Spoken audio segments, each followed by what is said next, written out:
Brought to you by Penguin.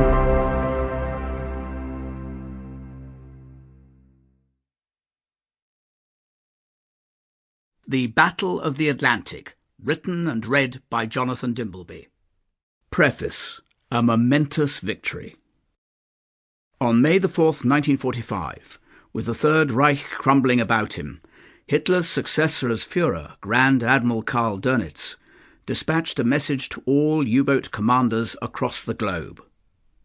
U-boat men, undefeated and spotless, you lay down your arms after a heroic battle without equal. We remember in deep respect our fallen comrades, who've sealed with death their loyalty to Führer and fatherland. Comrades, preserve your U-boat spirit, with which you have fought courageously, stubbornly, and imperturbably through the years for the good of the fatherland. Long live Germany, your Grand Admiral.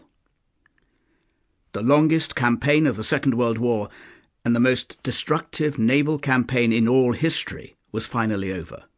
Germany was defeated and broken. It could so easily have been otherwise. By comparison with a global death toll of more than 60 million, the raw statistics of death and destruction in the Atlantic during the Second World War may appear modest, if any death in war can be so described. Though there are no precise figures, it's widely accepted that more than 3,000 merchant ships were sunk in the Atlantic, causing the deaths of more than 30,000 seamen. On the Axis side, in a macabre equivalence, some 27,000 officers and crew, or 75% of those who went to war in the Kriegsmarine's U-boats, lost their lives. A higher death rate than that of any branch of the armed forces on any side of the conflict between 1939 and 1945. When we think of the great struggles of those years, our minds generally turn to the Blitz, El Alamein, Anzio, Arnhem, Moscow, Leningrad, Stalingrad, Berlin, or a host of others by which our parents or grandparents may have been affected. Although territorial struggles in Europe delivered the coup de grace against the Third Reich, those battles could not have been fought, let alone won, without the Allied victory in the Atlantic.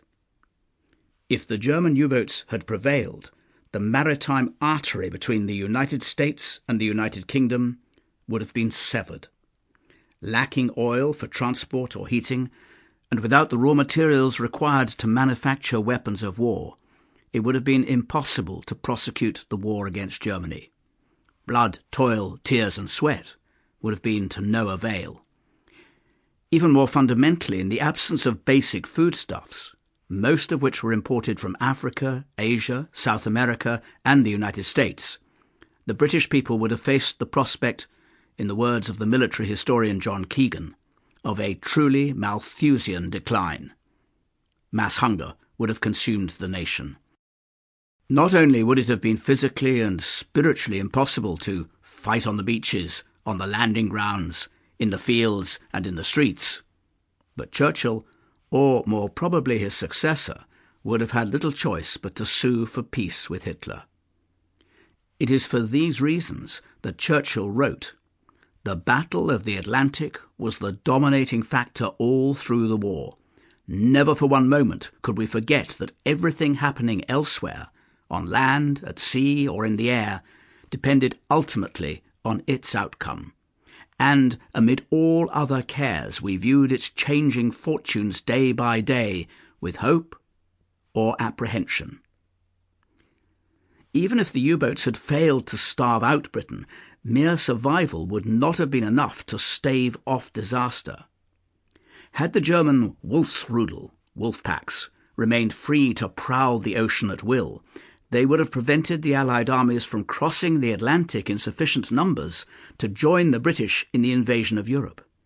There would have been no D-Day. It is very possible that as a result, Stalin would have elected to make a cynical accommodation with Hitler of the kind that produced the Ribbentrop-Molotov Pact in August 1939. In this case, the outcome of the Second World War in Europe would have been, from the perspective of those who believe in freedom and democracy, Sample complete. Ready to continue?